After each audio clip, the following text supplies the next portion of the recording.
कपूर भैया, क्या है? अब मुझे स्कूल नहीं जाना। क्यों, क्या बात हो गई? अरे वहाँ मुझे रोज मुर्गा बना देते, बड़े होकर क्या मैं मुर्गा बनूंगा? नजारे जी, आशीर्वाद दो। कैसे हो? मैं तो ठीक हूँ, पर आपसे मुझे क्वेश्चन पूछना था। बैग उतार दे बेटा, इतना भारी बैग क्यों लगा तू? भारी नहीं है, हाँ। पर मैं ये कह रहा था कि आपके टाइम पे भी स्कूल में पनिशमेंट मिलता था, मतलब जी हाँ, हमारे टाइम पनिशमेंट मिलता, छड़ी थी, छड़ी। गलती किया तो ऐसा हाथ करना और टीचर मारता था छड़ी से। तो वो तो मेरी हमारे हैबिट है। मराठी में कहावत थी, छड़ी लागे छम छम, विद्या ये घम घम। ऐसी कहावत थी। लेकिन अन्ना आजकल बंद हो गया स्कूलों में ना, अभी नहीं, आजकल नहीं अभी मारते मारने के लिए परमिशन नहीं, जी। इसलिए तो शिक्षा का दर्जा डाउन हो गया। अन्ना ये मेरे को बड़े सवाल इसने मुझे बोला था कि मैं अन्ना से पूछना चाहता हूँ, जैसे आजकल ना बच्चे मोबाइल पे ज्यादा गेम्स खेलते हैं, तो अब ये बच्चों की तरफ से ये सवाल था कि आप बचपन में क्या खेल खेला करते थे? हम तो गांव में लगोरी थी, लगोरी। अच्छा। ये पत्थर एक के ऊपर एक रखना हाँ और उसको तोड़ना, हाँ फिर इटी डांडू, वो हाँ, डंडा वो और डंडे इटी गिल्ली के साथ। गिल्ली डंडा। घुमाना, फिर खो खो, हाँ कबड्डी, जी, ऐसे खेल हम लोग खेलते थे। तो शरीर भी फिट रहता था। हाँ, आप मोबाइल वगैरह सब सीखना है, लेकिन साथ साथ चारित्र को संभालना, आचार शुद्ध रखना, विचार शुद्ध रखना, जीवन निष्कलंक रखना, दाग नहीं लगना जीवन में, बेदाग जीवन है, तो आप कल के महापुरुष बन जाएंगे। अच्छा बेटा, समझ में आई अन्ना की बातें ना? चलो पाँव छुओ, आशीर्वाद लो, चलो।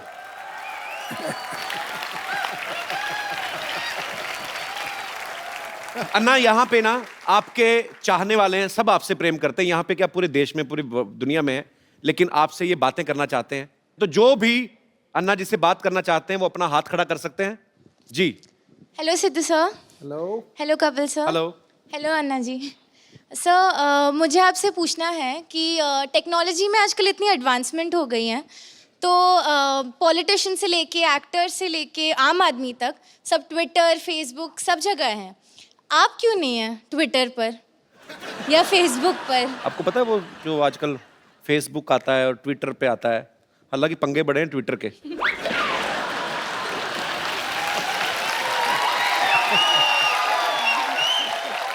नहीं, मेरा ये दुर्भाग्य है कि मैं ज़्यादा पढ़ाई नहीं कर सका, लेकिन विज्ञान ये बढ़ते जा रहा है, दुनिया में आश्चर्यजनक प्रगति हुई है, टेक्नोलॉजी में बहुत डेवलप हो गया है। एक तरफ विज्ञान ने अंतरिक्ष में प्रवेश किया, लेकिन दूसरी तरफ अध्यात्म ने अंतरिक्ष अपने अंदर भी प्रवेश करना जरूरी है। अध्यात्म ने हर एक इंसान के भीतर प्रवेश करना, अगर वो प्रवेश नहीं किया तो विज्ञान इंसान को विकास की भूलताप देकर विनाश की तरफ लेकर जाएगा। तो कहने का तात्पर्य ये है कि हर बात ट्विटर पे करना जरूरी नहीं है।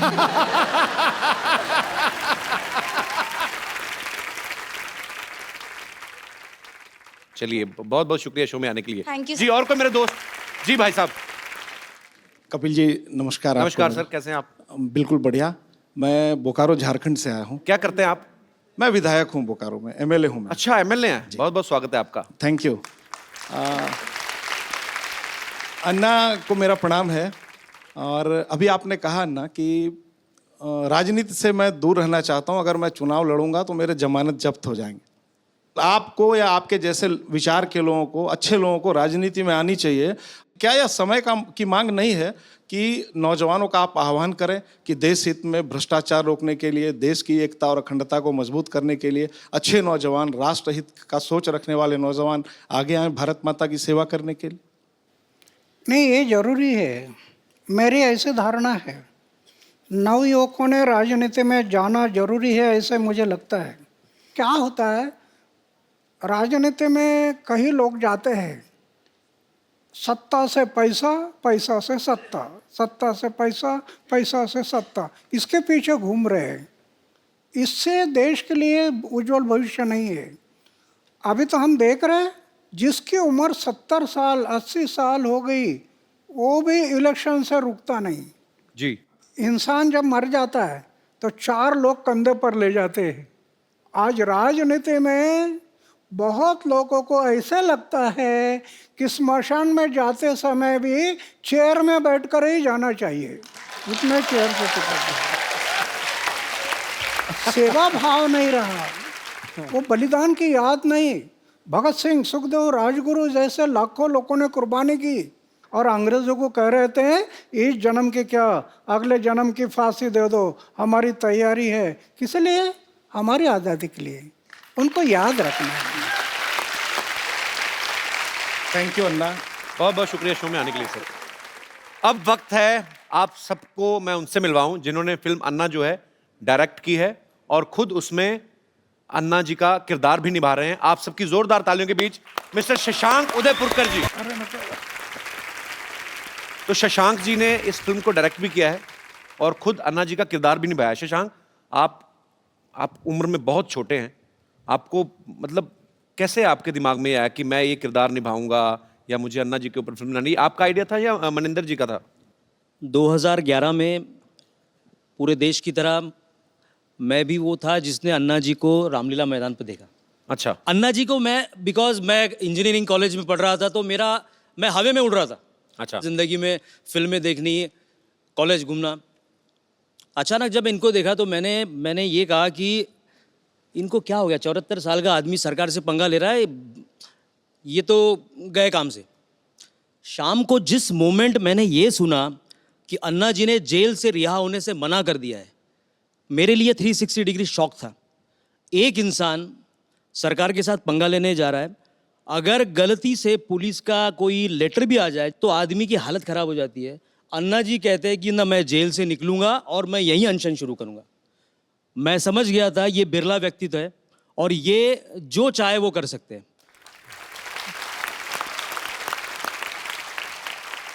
उस दिन से 13 दिन मैंने खाना पीना सब टीवी के सामने कर रहा था मैं, और उसी वक्त सोच लिया अगर जीवन में अब अगली फिल्म में अगर करूंगा तो मैं अन्ना जी पे करूंगा। सो सारा रेकी करने के बाद बड़ी हिम्मत से मैं रालेगन गया। अच्छा। अन्ना जी के पास जब गया तो अन्ना जी ने मुझे यही कहा कि भाई आप तुम्हें काय करता, अगर आपको फिल्म बनानी हो तो आप गांधी जी पे फिल्म बनाओ, आप विवेकानंद जी पे फिल्म बनाओ। मैंने कहा अन्ना जी ये तो बहुत सही है, लेकिन मैंने जो अपना पर्सनल एक्सपीरियंस किया है जी। आपका उद्देश्य नवयुवकों को जगाना है। मैं कोई लव स्टोरी करने की बजाय मैं भी वो फिल्म करना चाहता हूं जिससे मेरे देश के नौजवान जाग जाए। वाह। अन्ना को शायद वही बात, नवयुवकों की वाली बात उनको पसंद आई और अन्ना ने मुझे कहा कि अब क्या चाहिए। मैं बोला अन्ना जी मुझे आपकी परमिशन चाहिए। अन्ना जी ने उस वक्त स्क्रिप्ट पे साइन कर दिया। वाह। बहुत ही अच्छे विषय के ऊपर आपने फिल्म बनाई है और मेरी अपने दर्शकों से गुजारिश है आप सब ये फिल्म देखें और आपको अच्छी इंस्पिरेशन मिलेगी और देश के लिए कुछ अच्छा करने का जज्बा आपको मिलेगा।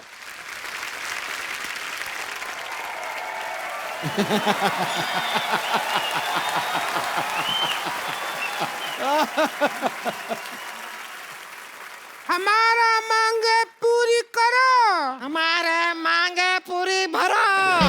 अरे क्या मांग है? यहाँ करो चल रहा है, भरो नहीं चल रहा है, मुद्दा कुछ और है, समझे? अरे तो हमारा मुद्दा अलग है, वो आपका मुद्दा है, और वैसे भी आपका मुद्दा बहुत ही गंदा है। इस पे थोड़ा मेकअप लगा के ठीक करो अपने मुद्दे को।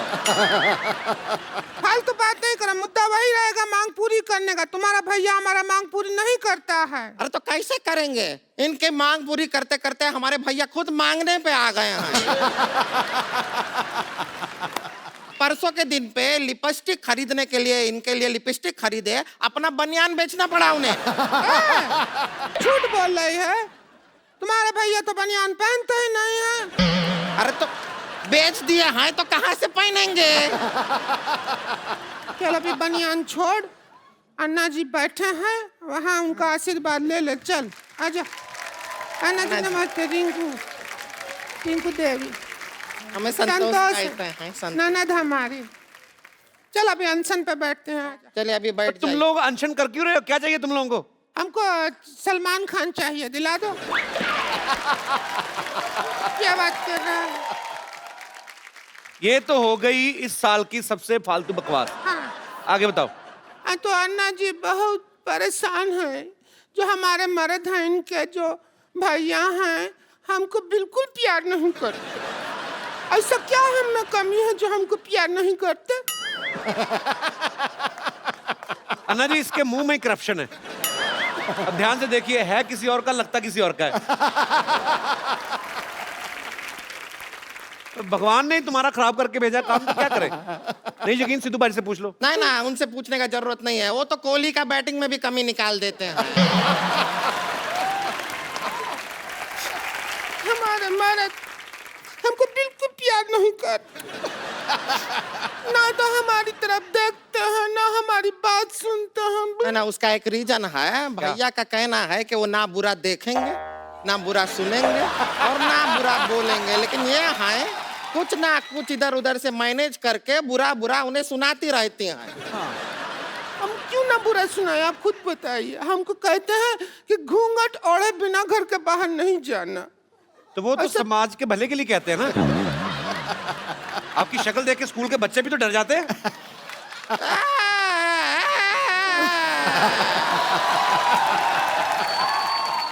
कुछ भी बोलते रहते हैं, बच्चे डर जाते हैं। अरे ऑफिस जाने वाले बड़े बड़े मूंछ वाले लोग भी डर जाते हैं।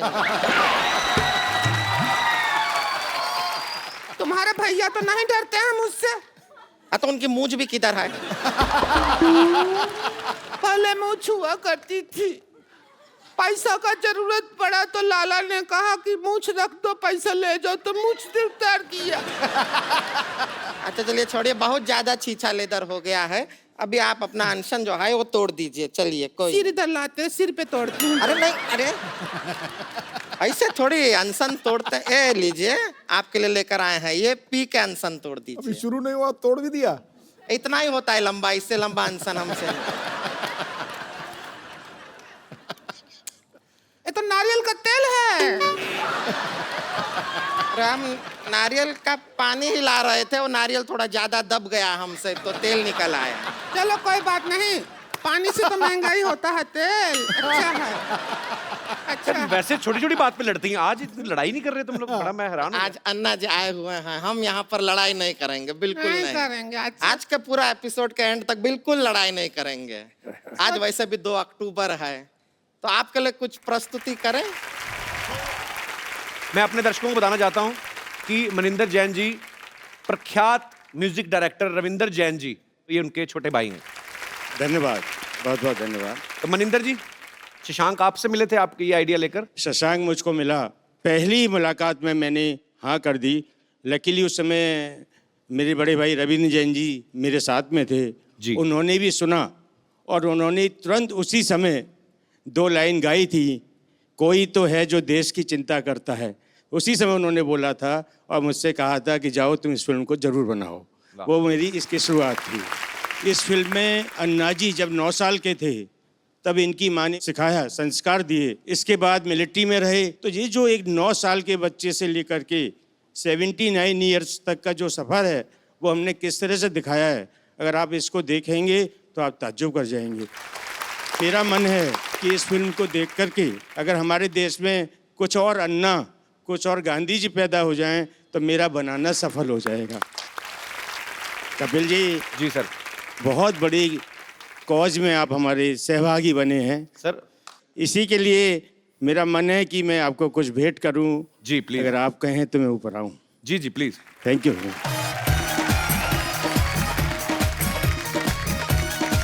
Thank you sir, thank you so much. Anna, हमारे शो में एक रवायत है, जो भी सब आते हैं हम लोग एक सेल्फी जरूर लेते हैं।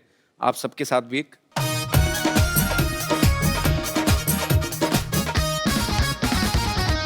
Thank you. एक बार हमारे प्यारे अन्ना जी के लिए जोरदार तालियां। समाज का परिवर्तन लाना, देश को खड़ा करना, ये सबका हमारा मकसद यही है। तो मैं ज़्यादा ना कहते हुए मेरे साथ में थोड़े एक घोषणा देंगे ऐसे अपेक्षा करता हूँ। भारत माता की जय, भारत माता की जय, वंदे मातरम, वंदे मातरम, इंकलाब जिंदाबाद, इंकलाब जिंदाबाद। धन्यवाद। आप सब लोग ऐसे ही अपने अपने घरों में हंसते रहिए, मुस्कुराते रहिए, और अगर किसी के लिए कुछ अच्छा कर सकते हैं, देश के लिए कुछ अच्छा कर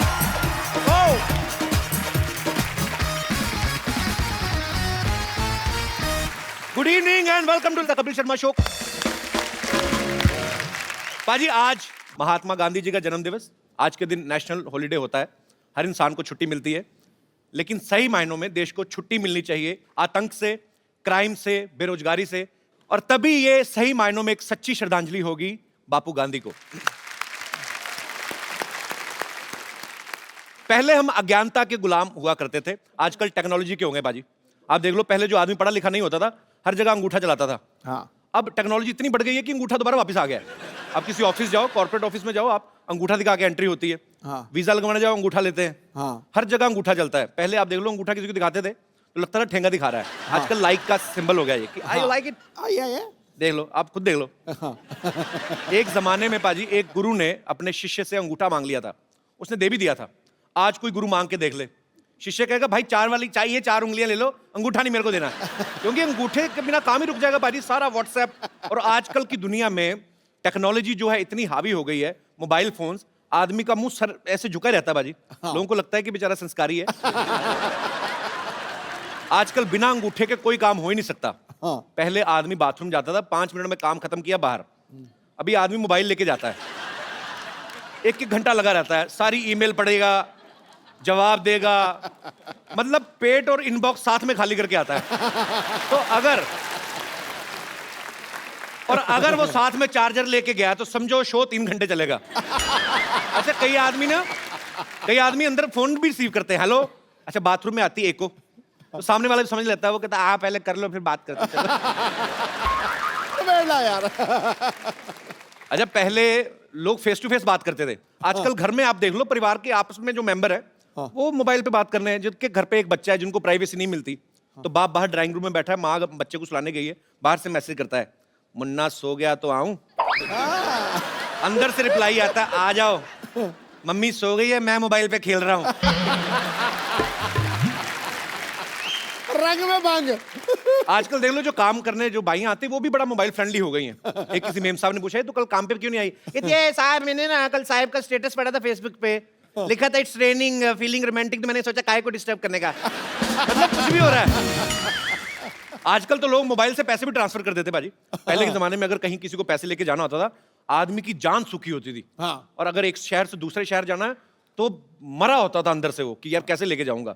तो मैं देखता पुराने बुजुर्ग अपनी बनियान के अंदर भी जेब रखते थे, कुछ पैंट के अंदर चोर जेब, कई तो लंगोट में छुपा के लेके जाते थे। लोग बोलते ना पैसा किसको छुपता है, उसको छुपता था जो लंगोट में लेके जाता था। और चलता भी ऐसे था। अगर कोई पूछता था क्यों भाई, दाद है? नहीं, दाद नहीं, जायदाद है। अच्छा पाजी, पहले के जमाने में लोग पत्ते भी पहनते थे। अच्छा, वो लोग शेर सामने आ जाए नहीं डरते थे, उनको डर लगता था बकरी से, कि अगर ये आके हमारा टक्सीडो खा गई तो जिंदा रहने का कोई फायदा नहीं है। भाई, आपको तो ये पता ही होगा कि पहले कागज पे लिखने से पहले पत्तों पे लिखते थे। मैं सोचता हूँ आज के जमाने में भी अगर ऐसा होता और आपका कोई शेर पत्ते पे लिखा होता और बकरी जाती खा, तो बकरी फिर सुबह शेर का काफिया अलग निकलता, मिसरा अलग निकलता। बकरी फिर मैं करती नहीं, बकरी कहती टोको।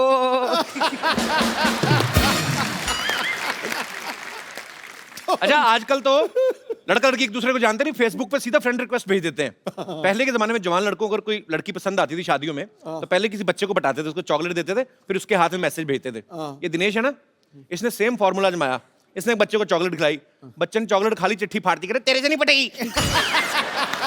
कई बच्चे बड़े चालू होते हैं। अच्छा, पहले के जमाने में जब लड़की को देखने आते थे लड़के वाले, लड़की सर झुका के बैठी रहती थी, आज भी बैठी रहती है, लेकिन आज रीजन अलग है। वो पहले लड़की किचन के फोटो खींच के ना किचन से सहेली को व्हाट्सएप कर रही होती है, देख तो कैसा लगा। आगे से सहेली का रिप्लाई आता है, पिछले हफ्ते मेरे को भी देखने आया था। मना कर देना, ये चाय बिस्कुट का शौकीन है, इस चक्कर में लड़कियां देखने जाता रहता है। अच्छा पाजी, जब ये लड़के वाले आते थे लड़की को देखने ना, तो ये चाचियां भाभियां होती ना जो, ये बड़ा डराती लड़की को। हाँ तो मुंह नीचे करके देखना, नहीं तो बेशर्म समझेंगे। और खुद ना आधा किलो दुपट्टा चबा जाती लड़के को देखते देखते, और खुद लड़के को पूरा ताड़ रही है तो बड़ा खूबसूरत, हमने भी अपने टाइम पे सर उठा के देख लिया होता तो हमें भी गोगा कपूर की जगह रणबीर कपूर मिल जाता है। हाय, अपना कपूर तो खराब किया ही, बच्चे का कपूर भी टेढ़ा हुआ है। अच्छा, पहले जब शादियां फिक्स होती थी, लड़का लड़की तो एक दूसरे को देखते नहीं थे, कोई चौथा रिश्तेदार जाता था अलग से ही, उन लड़की वालों को गांव में जाता था, उसको भी लड़की से नहीं मिलाते थे। वो लड़की की माँ को देख के आइडिया लगाता था कि लड़की भी ठीक ठाक रहेगी। अगर लड़की गलती से चलेगी मुच्छड़ बाप पे तो दूल्हे की किस्मत। दूल्हे को जाके सुहागरात में देखने को मिलता था, घूंघट उठाता था, तब पता चलता था कि लॉटरी निकली है कि पत्ते पिट गए। पाजी यहाँ पे बस नहीं होता था, अगर तो बीवी मनपसंद निकल आई तो 4-5 बच्चे हो ही जाते थे, और अगर मनपसंद नहीं निकली गुस्से में 7-8 होते थे फिर। खाना पकाने में कितनी मेहनत होती थी, जाओ जंगल में जाके 2 घंटे लकड़ियां ढूंढ के लाओ, फिर चूल्हा जलाओ, खाना बनाने में 4-5 घंटे। आजकल आप किसी तरह का भी खाना ऑर्डर कर दो, आपके घर में आधे घंटे में आ जाता है। फिर उसको पचाने के लिए आदमी को 2-2 घंटे लगते हैं, वॉक करती है, फिर सैर करते हैं, ट्रेडमिल पे भागते हैं, लास्ट में चूरन ही काम आता है। पहले के टाइम में घरों में एक ही टीवी होता था, मतलब कहाँ इतने टीवी होते थे। आजकल तो हर जगह अलग अलग टीवी हैं, सब अलग अलग बैठ के देखते हैं। अच्छा, कमरे में सारे इकट्ठे तभी होते हैं जब वाईफाई बंद हो जाता है कि क्या हुआ क्या हुआ। उस समय एक ही प्रोग्राम आता था, सारे मियाँ बीवी दादा बच्चे पोते सब, कृषि दर्शन लगा, उसी को देख के एंजॉय कर रहे हैं। उसमें एक आदमी आता था, हम आपको बताएंगे अपनी खड़ी फसलों को बर्बाद होने के उपाय। अच्छा, खड़ी फसलों के बारे में वो बता रहे जिसकी अपनी फसल सारी उड़ चुकी है।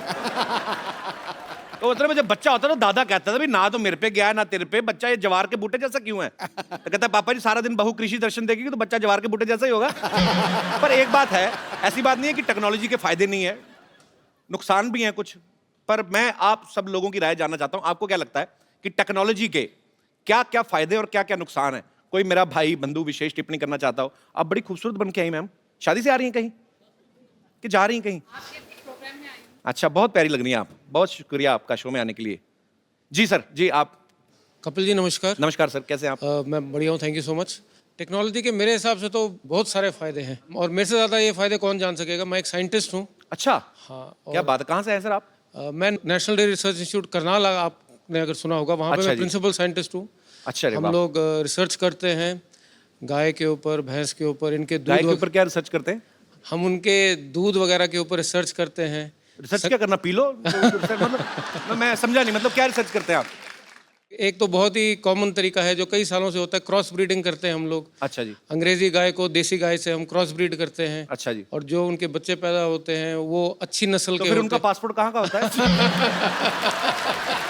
अच्छा। फिर हम घी वगैरह पे बहुत रिसर्च करते हैं। अच्छा जी। क्योंकि हम लोग चाहते हैं सब लोग अच्छे तंदुरुस्त रहें। तो घी तो सर बन गया ना, मतलब अब तो लोग खा रहे हैं सालों से, तो उसके ऊपर क्या रिसर्च रहती है आपकी? कोलेस्ट्रॉल आप लोगों ने सुना होगा। जी, जी। कोलेस्ट्रॉल के काफी नुकसान रहते हैं, तो हम लो कोलेस्ट्रॉल घी बनाते हैं। अच्छा, तो उसमें से हम कोलेस्ट्रॉल निकाल देते हैं एक तरीके से।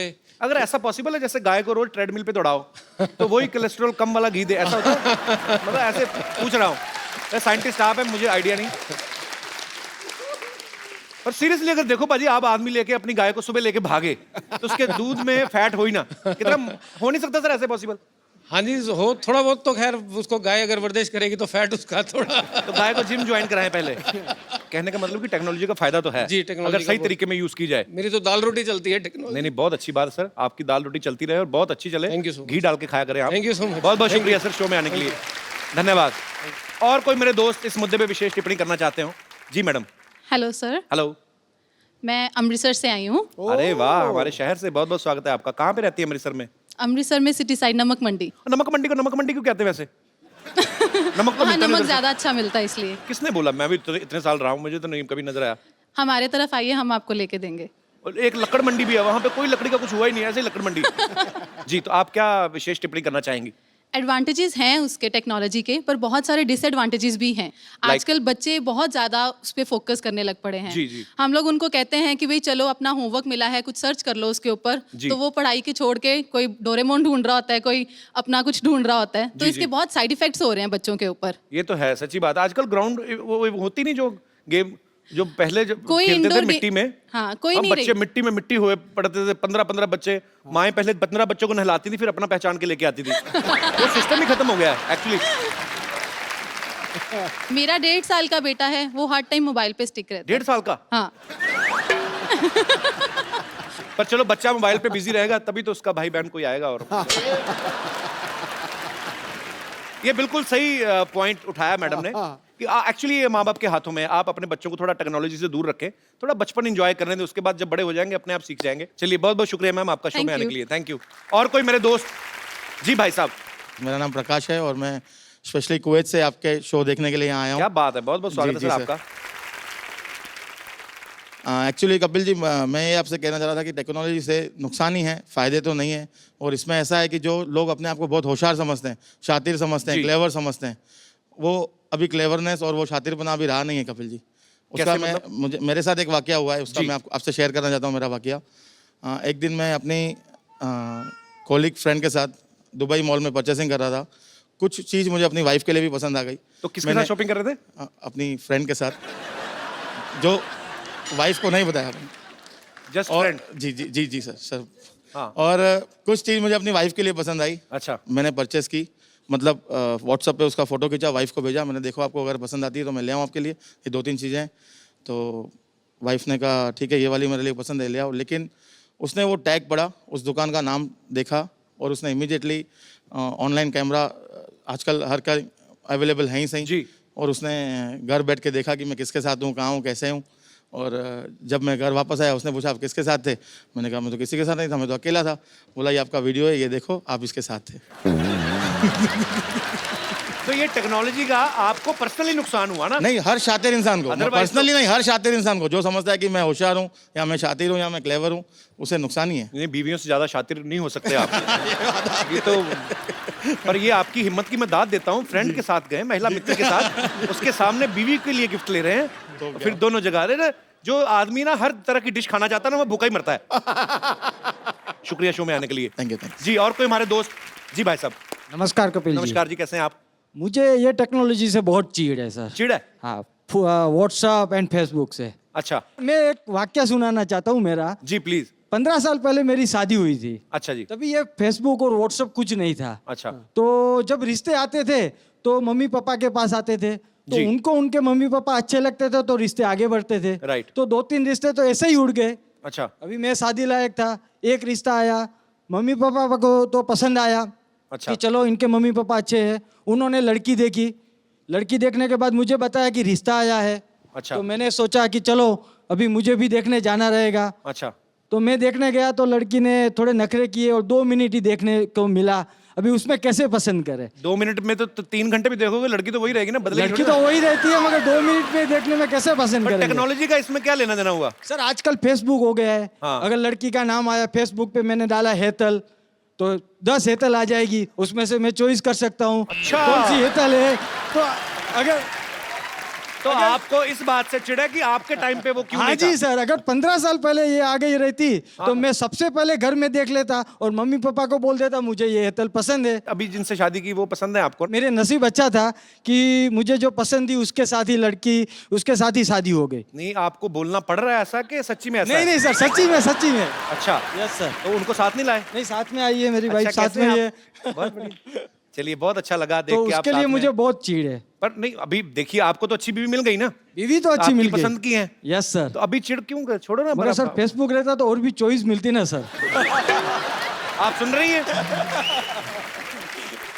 अभी भी थाली भरी पड़ी है, इनको है कि मैं कहीं एक सब्जी टिका लूंगा। चलिए, बहुत अच्छा लगा सर आप हमारे शो में। Thank you sir. काम क्या करते हैं आप मुंबई में? Sir business. किस चीज का? Garment manufacturing. ओके, तो आप भी अपनी दुकान के पहनते हैं? नहीं सर, मैं लेडीज के बनाता हूँ, जेंट्स के नहीं बनाता हूँ। मेरी वाइफ को पहनाता हूँ। ध्यान रखा करो इन पे।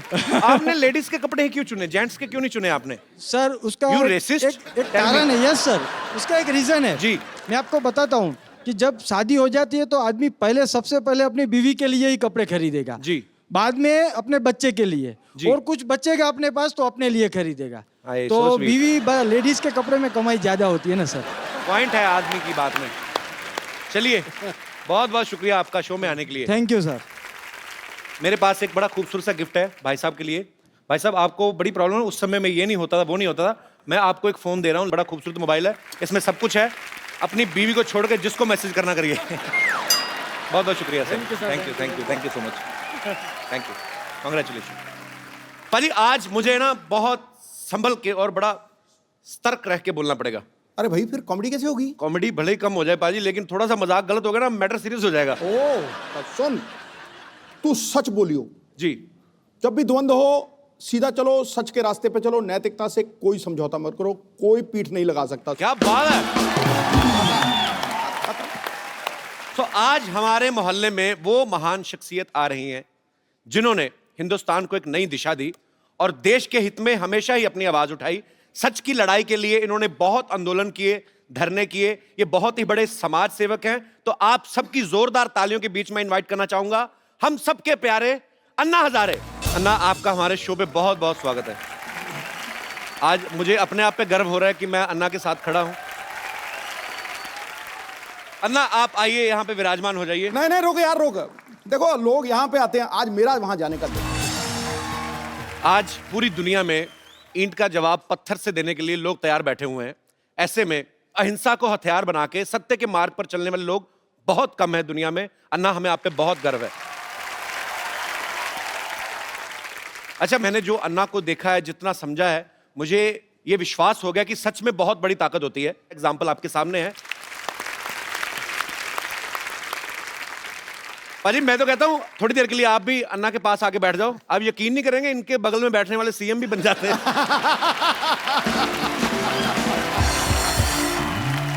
मेरा दिल कर रहा है कि मैं थोड़ी देर बैठा रहूं, चुपचाप अन्ना को देखता रहूं। आपने इतने शो किए हैं, इतने एक्टर्स, इतने बड़े बड़े लोग जी, क्या आपको कभी लगा था कि एक मंदिर में रहने वाला फकीर आदमी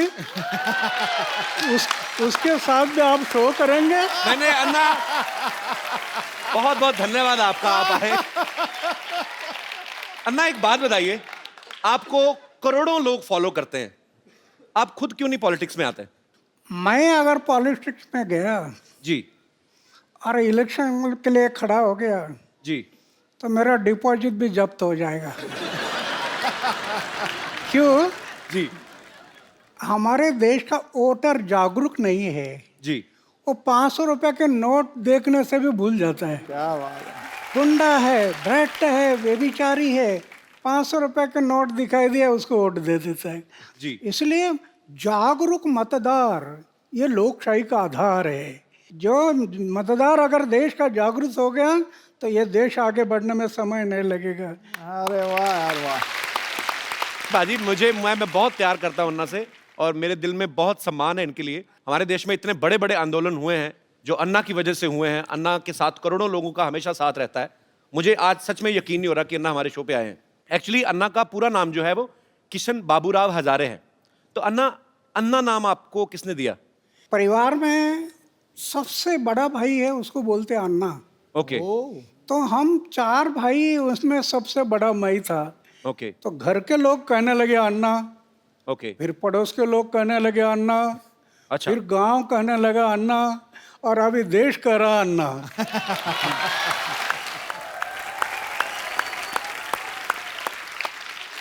अन्ना, जितना मैं जिंदगी को समझता हूं, जितना मैंने देखा है, मेरी शादी हुई नहीं, आम आदमी जो है, अच्छा आम आदमी भी आजकल आप बोलते हो तो अपने आप खास हो जाते हो। आम आदमी को बीवी की सेवा से फुर्सत नहीं मिलती अन्ना, फिर आप देश सेवा, मानव सेवा, आपको ये प्रेरणा कहाँ से मिलती है अन्ना? ये जो प्रेरणा है जी, जैसे मैं अपने जीवन में जो सोच रहा था, जी, अरे क्या चक्कर है, जन्म में आता कुछ लेकर आता नहीं, जाता कुछ लेकर जाता नहीं, उम्र भर मेरा मेरा मेरा मेरा मेरा मेरा, हाथ में कुछ नहीं, लेटरिन का डब्बा गुम हो गया तभी सोचते बैठते मेरा किस लिए जीता। एक दिन मैंने सोचा आत्महत्या करना। एक स्वामी विवेकानंद की किताब हाथ में आई, जी, पढ़ना शुरू कर दिया और एक ही बात समझ में आ गई, हर इंसान के लिए मनुष्य जीवन मिला सेवा करने के लिए मिला। 25 साल की उम्र में मैंने तय किया कि जब तक मैं जीऊँगा मेरे गांव, मेरा समाज और मेरे देश की सेवा करूँगा, और जिस दिन मैं मरूँगा गांव, समाज और देश की सेवा करते करते मरूँगा। ये मैंने व्रत लिया। अरे वाह। तो आपका जो प्रश्न है बीवी का, अभी मैंने सिर्फ शादी किया नहीं, जी। लेकिन परिवार छूटा नहीं। जी छोटा 4 दीवारों के अंदर एक छोटा सा परिवार मैं करना था, जी, वो छोटा ना करते हुए बड़ा बन गया। क्या बात है। पूरा देश परिवार हो गया। अच्छा अन्ना, आपको याद है आपने आज तक कितने आंदोलन अनशन किए होंगे आज तक पूरी जिंदगी में? जब मैंने तय किया कि जब तक जीऊंगा समाज और देश के भलाई के लिए जीऊंगा, जी, तो समाज के भलाई के लिए, देश के भलाई के लिए 16 बार मैंने अनशन किया। वाह। राइट टू इन्फॉर्मेशन, ये कानून जो बना पहले हमने बनाया, वो क्या बात है। राइट टू इन्फॉर्मेशन पूरे देश में अभी लागू हो गया, गरीब लोगों को न्याय मिलने लगा। जी, ऐसे महाराष्ट्र में 8 कानून बनाए। अभी अभी लोकपाल का बिल जी। सरकार नहीं कर रही थी, रामलीला मैदान पर बैठ गया जी, और आंदोलन शुरू किया। सरकार एक ही बात के लिए डरती है, जी, वो सिर्फ मोर्चा और धरने से नहीं डरती, सरकार सिर्फ गिरने से डरती है। ये डर जब लगता है ना, तो ऐसे कानून बनाती है सरकार। अन्ना, जब मैं बचपन में मेरी माँ से मेरा झगड़ा हो जाता था, मतलब कभी कभी भाई होता है कि आपकी माँ से नाराजगी हो गई, तो यहाँ कोई भी बात मनवाने के लिए तो मैं खाना नहीं खाता था। पता है वो होता ना बच्चे को भी, बच्चे बड़े चालू होते ना, बच्चों को पता माँ देख नहीं सकती कि मेरे बेटे ने खाना नहीं खाया, तो मैं खाना पीना छोड़ देता था ना, तो अपनी बात मनवाने के लिए। तो ये आपका भी बचपन में कुछ ऐसा ही स्टाइल था? मतलब जब मैं ऐसे ही पूछ रहा हूँ। ऐसे मेरे बारे में हुआ था। अच्छा। हमारे घर के अमीरी नहीं थी जी, गरीबी थी। एक त्योहार आ था और मैं माँ को बोला, एक अन्ना दे दो, एक अन्ना। अच्छा। एक आना बोलते थे ना पहले। जी जी जी। मुझे प्रेस करना है कपड़े के।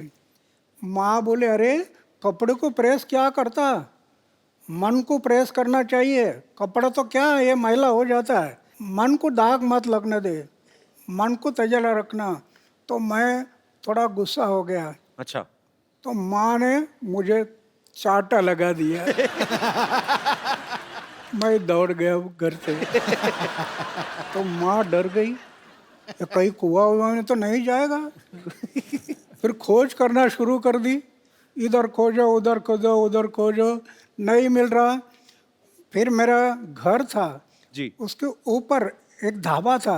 अच्छा। उसमें मैं कबूतर पालता था, कबूतर। तो पीछे के रास्ते से मैं आकर ऊपर बैठ गया और सब देख रहा था, कौन कौन कैसे दौड़ रहा है, कौन सा कैसे भाग रहा है, ये माँ कैसे कर रही है, ये सब मैं देख रहा था। और फिर किसी ने मुझे देखा। अच्छा। और कहा, अरे अन्ना तो ऊपर है। अच्छा। फिर वो देखने के लिए आए तो मैं मिल गया। तो ऐसे बात हुआ था मैं भी एक बार माँ के साथ, लेकिन वो माँ है। जी बिल्कुल, वो माँ है। हाँ, तो फिर भगवान ही हो गया ना। तो मतलब खाना पीना नहीं छोड़ते थे आप बचपन में? नहीं नहीं, खाना तो नहीं। खाना तो छोड़ता था समाज के भले के लिए। जब अनशन पर बैठता था तब खाना छोड़ता था। क्या बात है। हर इंसान की अपने दिल और दिमाग के बीच लड़ाई चलती है। अन्ना के दिल और पेट के बीच लड़ाई चढ़ती है। पेट को जैसे ही पता चलता है ना कि दिल ने ये डिसीजन लिया है कि मुझे अनशन करना है, पेट को टेंशन हो जाती है कि अब मैं भूखा रहूंगा, क्योंकि दिल ने तो डिसीजन ले लिया। तो अन्ना, इतने इतने दिन, कई कई दिन तक आप खाना नहीं खाते हो, तो कैसे आप, कौन सी शक्ति जो आपको ऊर्जा देती है? समाज और देश के भले के लिए मरने की तैयारी रख दिया ना, तो दिन गिनने की जरूरत नहीं। वाह। अच्छा ना, मैंने खुद टीवी पे देखा है, करोड़ों लोग सड़कों पे आ गए थे जब अन्ना का 4 साल पहले आंदोलन शुरू हुआ था। अन्ना, जब लोग आपके साथ जुड़ते हैं तो फिर जो लोग चाहते हैं, कुछ ऐसे भी होते हैं मेरे जैसे कि भूख लग गई अब क्या करें, तो बीच में आधे घंटे के लिए गायब नहीं होते लोग। मतलब मैं ऐसे पूछ रहा हूँ कि वो आपके हौसले की वजह से टिके रहते हैं एक्चुअली। हाँ। नहीं, मैं तो ये जो अनशन करते हैं ना जी, वो सही